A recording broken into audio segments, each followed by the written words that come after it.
donné, on a constaté que l'architecture qu'ils appellent moderne a commencé à prendre le dessus. Quand nous avons discuté avec la population à la base, nous avons constaté qu'il n'y a pas ce qu'on appelle l'architecture moderne. Il n'y en a pas non plus une qu'on appelle traditionnelle. Il n'y a qu'une architecture évolutive. L'architecture traditionnelle en griffe, chez nous, au début, il y a 80 années, 100 années en arrière, n'est pas celle qu'elle est aujourd'hui. Il y a de l'évolution dedans. C'est cette évolution que les gens confondent avec la modernité. Il faudrait simplement qu'on en parle pour que la population cesse de se tromper sur son choix. Parce que lorsque nous allons abandonner totalement les maisons traditionnelles, qu'ils appellent traditionnelles, c'est-à-dire qui utilisent les matériaux locaux, et nous allons nous tourner vers les maisons qu'ils appellent modernes parce que les matériaux sont importés, quel héritage architectural allons-nous laisser à nos enfants?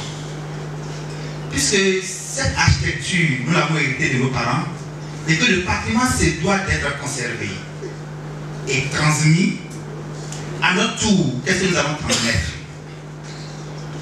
Donc, tout ça fait partie des questions que nous se posons aujourd'hui sur le devenir de l'architecture traditionnelle au Bénin surtout.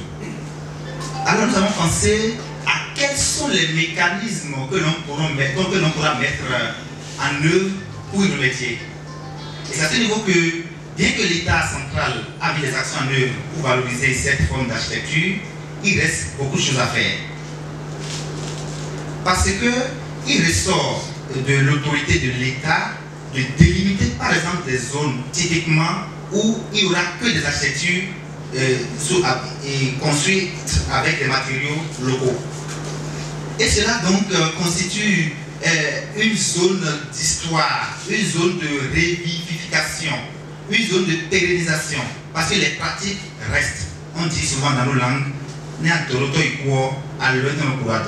même si celui qui a érigé le mur meurt, cette trace qui demeure. Et donc, papa disait tout à l'heure qu'il a construit assez de monuments, et donc son nom n'est pas inscrit sur un seul.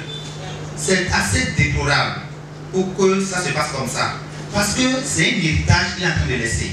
Et cet héritage-là, il faut quand même qu'il y ait des traces indélébiles, puisque l'histoire aussi est une science. L'histoire ne ment pas. Il faut quand même qu'il y ait des précisions très claires sur celui qui les a fait et donc par quels moyens et qui il était.